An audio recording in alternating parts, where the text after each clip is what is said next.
नमस्कार। साई वाणी को प्रारंभ करते हुए मुझे बड़ी खुशी है। यहाँ के साई के विचार हम सबके विचार है और साई बाबा ने हमें श्रद्धा और सबूरी के साथ जीना सिखाया। मैं आज यही कहना चाहता हूँ सबको कि कोई भी कार्य करते समय पहले अध्यात्म से जुड़ो, और अध्यात्म से जुड़ने से हमारे जीवन में जो क्रांति होती है, जो मेडिटेशन के माध्यम से, ध्यान के माध्यम से मैं आप सबको सिखाना चाहता हूँ। साई योग आपने जब किया तो आपको जो हर दिन हर समय सुबह जो 20 मिनट निकलने हैं और 25 मिनट्स 20 मिनट जो है वो साई का योग है, और 25 मिनट्स जो साई के विचार मैं आपके सामने प्रेरित कर रहा हूँ, वो सब विचार हम सबके विचार है, हम सबके जीवन में क्रांति लाने के लिए और उसमें बदलाव लाने के लिए है। ये जरथुस्त्र का एक विचार है जो मैं आप सबको देना चाहता हूं। पर्शिया का एक राजा एक युद्ध भूमि से लौटकर आ रहा था, और लौटते ही उसने गुजरना उस स्थान से वहां जहां जरथुस्त्र बहुत बड़े एक संत, एक फकीर हुए, उनके वहां से वो गुजर रहा था। और जैसे ही गुजर रहा था तो उन्होंने कहा, मैं यहाँ आया हूं तो आपसे मिलके जाऊं, प्रकृति के बारे में मेरे कुछ समय और मेरे कुछ आपसे सवाल है वो मैं पूछना चाहता हूं। वो जरथुस्त्र बहुत कम बोलते थे, कम बात करते थे। उन्होंने सिर्फ मुस्कुराए और उन्होंने जमीन से गेहूं का दाना उठाकर राजा को दे दिया, और वो बोले, गेहूं के छोटे से दाने में अस्तित्व के सारे नियम और प्रकृति की सारी शक्तियां छिपी है महाराज, आप इसको लेके चले। राजा इस उत्तर से बहुत हैरान हुआ और कुछ ना समझ सका। ऐसे ही है भाई और बहनों, कभी कभी हम बोलते हैं कि ध्यान से जुड़ो, अध्यात्म से जुड़ो, योग से जुड़ो, और आप लोग सोचते रहते हैं और आप कहते हैं फिर कि ये क्या बोल रहे हैं, इसका क्या अर्थ है। और फिर ऐसा बहुत सारे लोग मुझे क्वेश्चन भी पूछते हैं, प्रश्न भी पूछते हैं कि ऐसे ध्यान में बैठने से थोड़ी हमारी जीवन की ये सब समस्याएं छूट जाएगी। देखिए, ये कहानी बहुत बहुत महत्वपूर्ण है, और ये कहानी इतनी महत्वपूर्ण है कि ये कहानी अपने जीवन से जुड़ी है। राजा ने गेहूं का दाना दिया राजा को, जरथुस्त्र ने, तो उनको प्रश्न पड़ा कि ये क्या है, ये थोड़ी ना कोई मेरे सवालों का जवाब है। तो राजा बहुत हैरान हुआ और वो सोचने लगा कि ये शायद मुझे टालना चाहता है, और वो टाल के मुझे यहां से भगाना चाहता है, निकालना चाहता है। वो अपने में ही दंग है। गुस्से में गेहूं का वो दाना उसने जमीन पर फेंका और जरथुस्त्र से बोला, मैं मूर्ख था, जहां आपके पास आकर मैंने मेरा समय बर्बाद किया।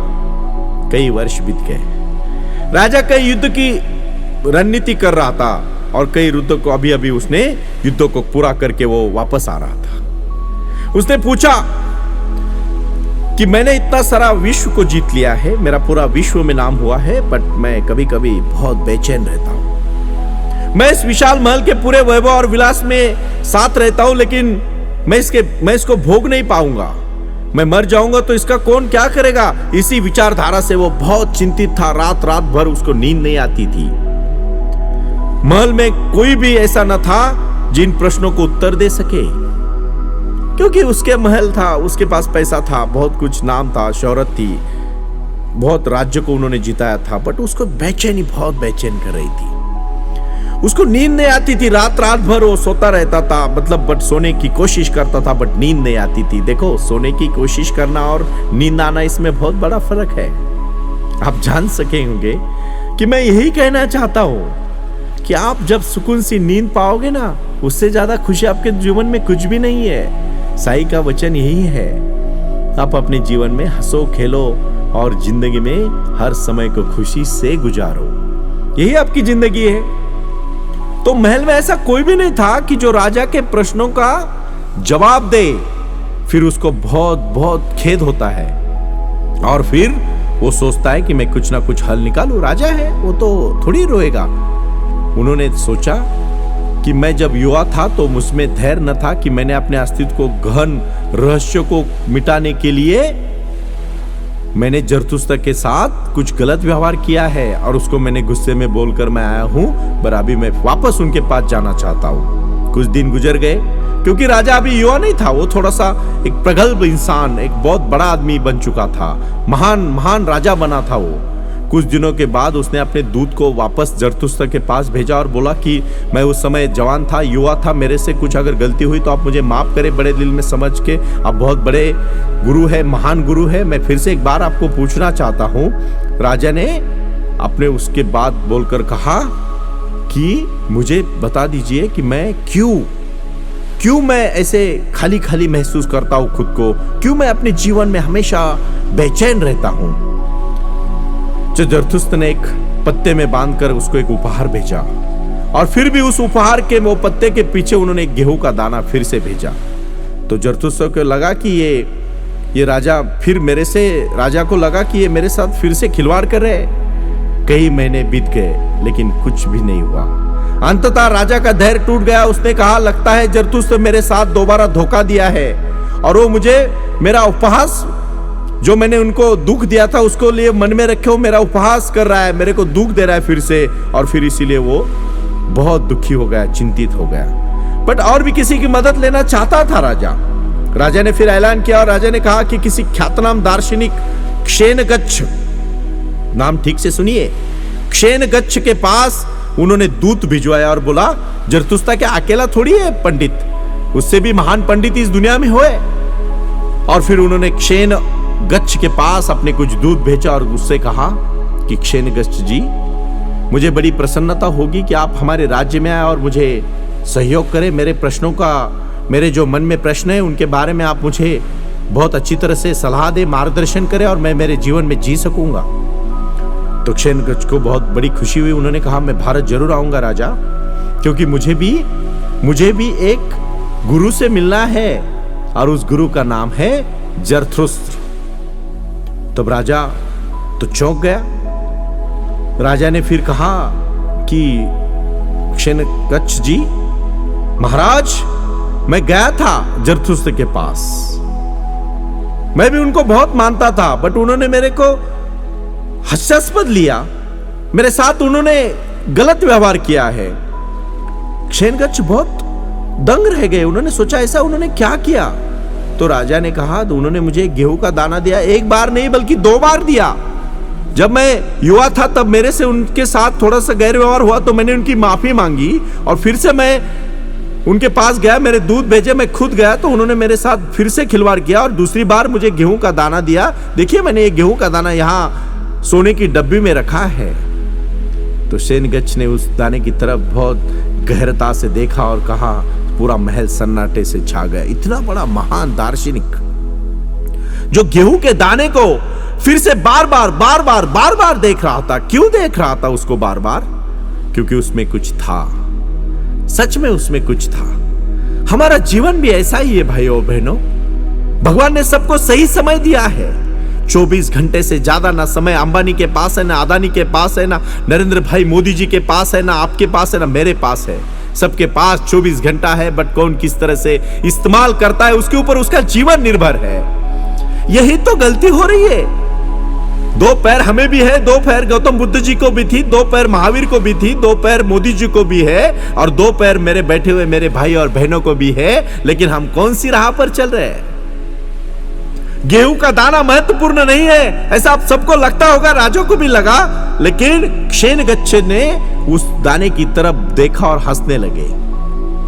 उन्होंने कहा उनको, यह बहुत महत्वपूर्ण है राजा, तू समझ नहीं पाया, क्योंकि अब मैं भी जान गया हूं जरथुस्त्र ने वास्तव में उसमें एक बहुत बड़ा गहरा क्या छिपा है, राज छिपा है, और वो महान गुरु है।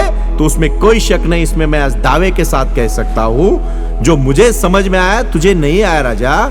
ये गेहूं का दाना सच में अस्तित्व को, नियमों को, प्रकृति की सभी शक्तियों के विषय में वो बता सकता है कि यही एक सब कुछ है। ये दाना आपको स्वर्ण मंजूषा में नहीं रखना चाहिए राजा, ये आपको जमीन में बो देना चाहिए। यदि आप इस छोटे से दाने से छोटा सा एक पौधा, एक पेड़ आएगा उसका छोटा सा, और उसी को उचित स्थान है जमीन। मिट्टी, वर्षा, हवा, धूप, चांद, सूरज की रोशनी लगेगी तो वो दाना पनपेगा, फूलेगा और एक अंकुर सा आएगा, वो बड़ा होता चला जाएगा। उसको और गेहूं के दाने लगेंगे और वो स्वयं को प्रकाशित करता चला जाएगा। यही तो जीवन है राजा। तू जिस बात के लिए तरस रहा है, तू जिस बात के लिए नींद से सो नहीं पा रहा है कि तेरे जाने के बाद ये राज्य को कौन संभालेगा, तेरी धन संपदा का क्या होगा, तेरे इस महल का क्या होगा, तुझे मिटना ही पड़ेगा। गेहूं का दाना अगर सोने की डब्बी में रहा तो क्या होगा उसका? वही दाना अगर जमीन में बोया जाएगा, हमारे जीवन का भी यही है। हम हमारे नश्वर शरीर को संभालते रहेंगे तो कुछ नहीं होने वाला है। हमारे कार्य से हमें समाज में बिखरना पड़ेगा भाई और बहनों। मैं यही आप सबको कहना चाहता हूं। आप अपने से ज्योत जो आप करोगे तमसो मा ज्योतिर्गमय, ज्योत से ज्योत जलाओ, ये पूरा विश्व ज्योतिमय हो जाएगा। एक दाना अगर जमीन में बोओगे तो उसका पेड़ बनेगा और उसी से और दाने बन के पूरी धरती में हरियाली हो सकती है। उसी प्रकार अपने जीवन को राजा ने वही कहा कि इन स्रोतों को आप संभावना के साथ जियो, आपका जीवन बहुत महत्वपूर्ण होगा। फिर उसने कहा, राजा आप कहे ना कहे लेकिन मैं अंततः मुझे यही कहना चाहता हूं, हमें मिट्टी में मिलना होगा। उसी प्रकार क्षीणगच्छ ने उनको क्या संदेश दिया आप सुन लीजिएगा। लेकिन उससे पहले उस सृजन के कृत्य को गुजरना पड़ेगा अपने अंदर से। अपना एक सृजन होगा। एक छोटा सा बीज पौधा बनते बनते खो गया, छोटा सा बीज पौधा बनते बनते खो गया। अपना जीवन भी समाज कार्य करते करते अपने जीवन को आगे लेके जाते जाते जाते हमें खोना पड़ेगा और हमें अस्तित्व में बहकना पड़ेगा पूरी तरह से। 1000 गुना हम समृद्ध कर पाएंगे। जैसे आप खुद को विकसित करना सीखते हो, उसी प्रकार हम जीवन को पैदा करके सत्य और सत्य के बीज को हम हमेशा आगे जाएंगे। यही नियम है प्रकृति का। दो ताकि तुम ग्रहण कर सको और ग्रहण करो कि ताकि तुम 1000 गुना लौटा सको। अपने जीवन में अगर थोड़ा सा ज्ञान लिया है तो उसको अच्छी तरह से समाज को बांटने की कला आप में जिस दिन आएगी, उसी दिन आप अपनी जीवन की तरक्की कर पाओगे। राजा को यही संदेश देना था कि आप चिंतित मत हो राजन। जितने दिन आप इस धरती पे हो उतने दिन अपने जैसे लोगों को तैयार करो और अपने कार्य को समाप्त करके इस धरती का आप विश्राम ले लो, प्रणाम ले लो और अपने जीवन में खुश रहो। यही संदेश, मतलब गेहूं का दाना, यानी हमारे जिंदगी में हमें जो जीवन के लिए जो हमारे जीवन में जो हमें संदेश है एक, कि हमें जो इस जीवन में धरती में मनुष्य जन्म में जन्म लेके जो हमारे पास गेहूं मिला है उसको जीवन में बांटना चाहिए, समर्पित करना चाहिए और उस दुनिया में हमारा नाम रोशन करना चाहिए। यही आज का संदेश है। प्रणाम।